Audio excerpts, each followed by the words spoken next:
इस वीडियो में हमारे पास ये क्वेश्चन है। यहाँ पे ये एक फिगर आकृति जो गिवन है ये एक वर्गाकार रुमाल है और इसमें 9 सर्कुलर यानी 9 वृत्ताकार डिज़ाइन बने हुए हैं। आप देख सकते हैं ये अलग अलग डिज़ाइन इसमें बने हुए हैं।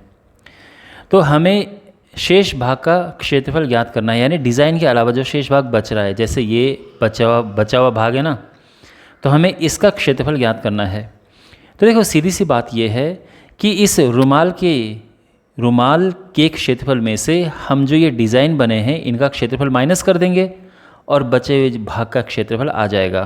तो यहाँ पे हम लिखेंगे, अब देखो इन चीज़ों में, यानी हमें पहले रुमाल का एरिया फाइंड करना पड़ेगा। उसके लिए हमें पता होना चाहिए ना कि रुमाल की साइड क्या है।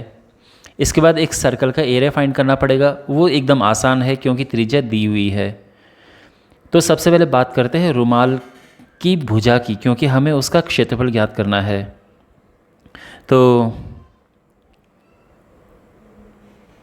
रुमाल की भुजा, अब आप यहाँ पे नोटिस करेंगे भुजा का मतलब है कि यहाँ से यहाँ तक ये पूरा, आप समझ रहे हैं ये क्या होगा। यहाँ पर ये जो वृत्त है, ये सर्कल आप देख रहे हैं, यहाँ से यहाँ तक इसका एक, ये क्या है, व्यास है। इस वृत्त का व्यास है ये। इसी तरह से ये भी दूसरे वृत्त का व्यास है और ये तीसरे वृत्त का व्यास है। तो कहने का मतलब ये है कि रुमाल की भुजा क्या होगी, 3 गुणा वृत्त का व्यास। अब एक वृत्त का व्यास क्या है, तो आप जानते हैं कि 2 गुणा त्रिज्या होती है व्यास। अच्छा, ये 3 दूने 6 हो जाएगा और त्रिज्या क्वेश्चन में दी है 7 सेंटीमीटर, तो ये आ जाएगा 42 सेंटीमीटर। तो ये इस रुमाल की भुजा हमें मिल चुकी है 42 सेंटीमीटर।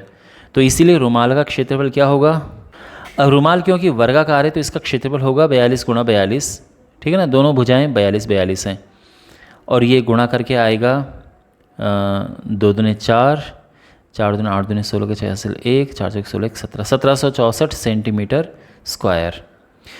अब एक वृत्त का क्षेत्रफल क्या है, तो ऑफ कोर्स फॉर्मूला सीधे पाई आर स्क्वायर होता है और हम सीधे से यहाँ पे वैल्यू पुट कर सकते हैं। आर है 7, तो 7 से 7 कटा और ये 154 सेंटीमीटर स्क्वायर आ चुका है। ध्यान रखना है एक वृत्त का क्षेत्रफल है।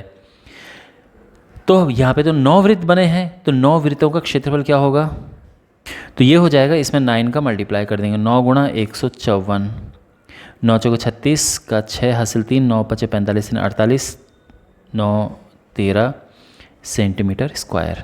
तो हमारे पास 2 क्षेत्रफल हैं, एक रुमाल का ये और एक वृत्त का जो कि ये है, ठीक है ना। सभी 9 वृत्तों का क्षेत्रफल है ये, तो इनको माइनस करके शेष भाग का क्षेत्रफल आ जाएगा। तो इसीलिए रुमाल के शेष भाग का क्षेत्रफल, तो ये हो जाएगा 1764 में से हम माइनस कर देंगे 1386 और ये माइनस करके आएगा 14 में से 6 गया 8, फिर यहाँ 15 में से 8 गया 7, 6 में से 3 गया 3, इतना सेंटीमीटर स्क्वायर। ये हमारा आंसर आ चुका है। ओके, तो आई होप आपको समझ आया होगा। ये बिल्कुल सिंपल क्वेश्चन था। बाकी क्वेश्चंस के सॉल्यूशंस के लिए आप डिस्क्रिप्शन बॉक्स में प्लेलिस्ट चेक करें। Thanks for watching.